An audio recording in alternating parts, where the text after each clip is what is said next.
109 चक्र है हमारे शरीर में। उनमें से मुख्य है 12 और उनमें से भी मुख्य है 9 और उनमें से भी मुख्य 7 चक्र है।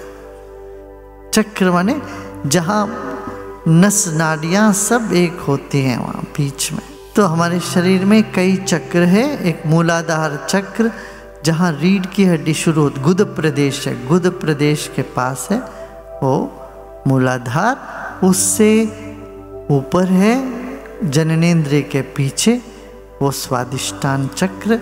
और तीसरा है नाभि पे है, नाभि में जो है वो मणिपुर चक्र कहते हैं।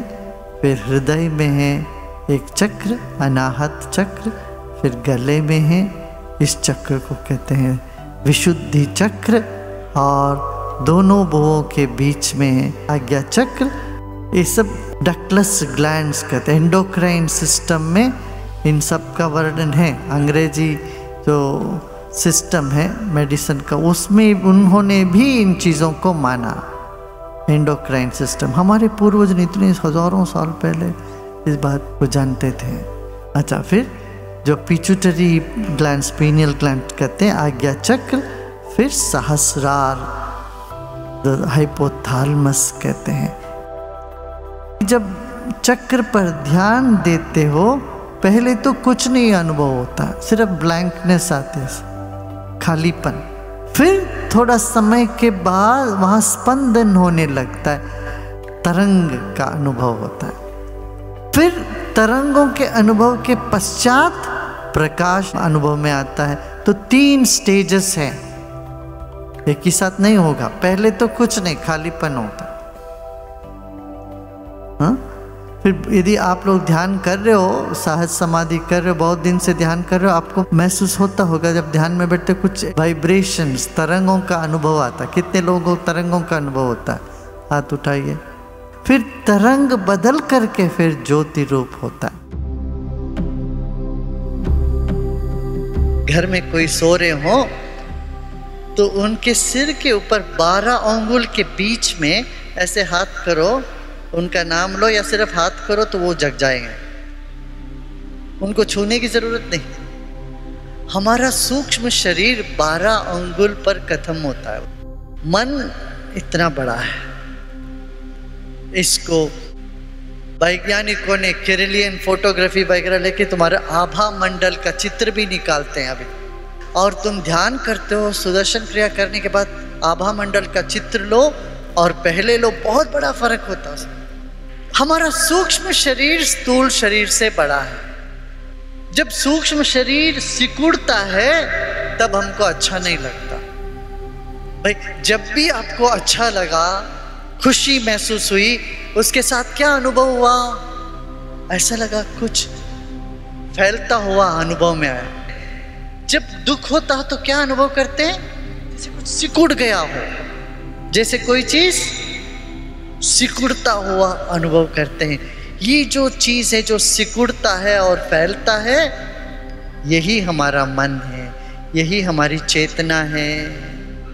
तो ना समझ लो, आत्महत्या करते हैं। पता क्या हो रहा उनके साथ? उनका मन सिकुड़ गया, अब शरीर रहने के लिए अच्छा नहीं लगा। अरे भाई कुछ नहीं, थोड़ा सा फूंक मारो, प्राणायाम करो, भस्त्रिका करो, देखो तुम्हारे सूक्ष्म शरीर वापस यथास्थिति हो जाएगा।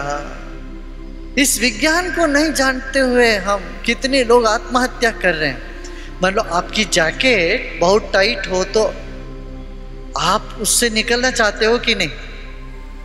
आपका स्वेटर हो, शर्ट हो या कोई भी जैकेट आपको बहुत टाइट हो तो आप क्या, अरे इससे निकलो, मुक्ति चाहिए। ऐसा ही मन सिकुड़ता है तो लगता है शरीर से हट जाओ, इसीलिए आत्महत्या करते हैं। जैसे ये लोग प्राणायाम करेंगे, ध्यान करेंगे, क्रिया करेंगे, क्या होता है? सूक्ष्म शरीर फिर मजबूत होने लगता है, अपना नॉर्मल स्टेट पे आ जाता है, फिर कोई आत्महत्या नहीं करता। तो शरीर में एक द्वादशांत बोलते हैं, 12 अंगुल के ऊपर इधर एक चक्र है, सिर के ऊपर भी एक चक्र है, वहाँ आपका सूक्ष्म शरीर का अंत होता है। मगर आप साधना के जरिए इसको बढ़ाओगे तो आपका सूक्ष्म शरीर, कारण शरीर बहुत बड़ा हो रहा है। वही ईश्वर साक्षात्कार है, जब स्थूल शरीर से सूक्ष्म शरीर, सूक्ष्म शरीर से अपना कारण शरीर, जिसका व्याप्ति सब जगह है। कैसा? जैसे टेलीविजन का जो तरंग है, वो तरंग सिर्फ आपके घर में कमरे में है कि सब जगह है? वो तरंग सब जगह व्याप्त है। ऐसे हमारे भीतर जो चेतना है वो स्थूल रूप में शरीर बना, सूक्ष्म रूप में मन बना और कारण रूप से तरंग के रूप में सब जगह व्याप्त हुआ है। इसलिए इस देश में मंत्र को बहुत महत्व दिया है। एक ओंकार सतनाम करता पुरख, एक ओंकार ही सतनाम सच्चा नाम है। वही अस्तित्व में इस आवाज को तुम सुन सकते हो। एक ओंकार, दुनिया के कण कण में ओंकार है। दुनिया ही नहीं, पूरे विश्व ब्रह्मांड के कण कण में ओंकार है। अब शंकर कहते हैं प्रणवादि समुच्चार्या, किस ओंकार का उच्चारण करो, वो करते करते करते भी तुम्हारा मन उसमें लय हो जाए तो तुम भैरव को प्राप्त करोगे, भैरव अवस्था, खाली हो जाओगे। तो ओंकार का ध्वनि,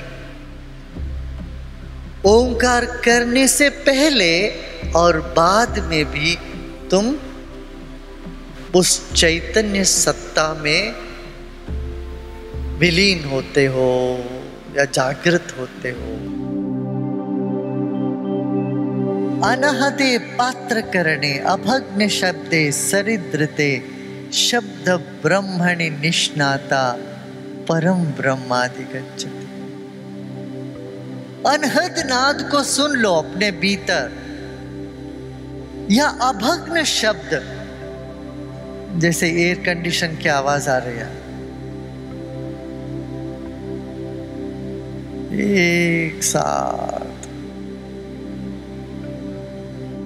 या एक झरना, पानी की झरने का आवाज सुनते सुनते सुनते सुनते तुम शांत। जब लोग आत्महत्या करने जाते हैं, जब पानी में कूदने के लिए लोग जाते हैं, कम लोग मरते हैं उसमें, पता है? वहाँ पानी के किनारे जाके बैठते ही या देखते ही कुछ मन में होने लगता है, कुछ मन शांत हो जाता है। वैसे तालाब में, नदियों में कूद के मरने वालों की संख्या बहुत कम है, पंखे में लटकर के मरने वाले ज्यादा।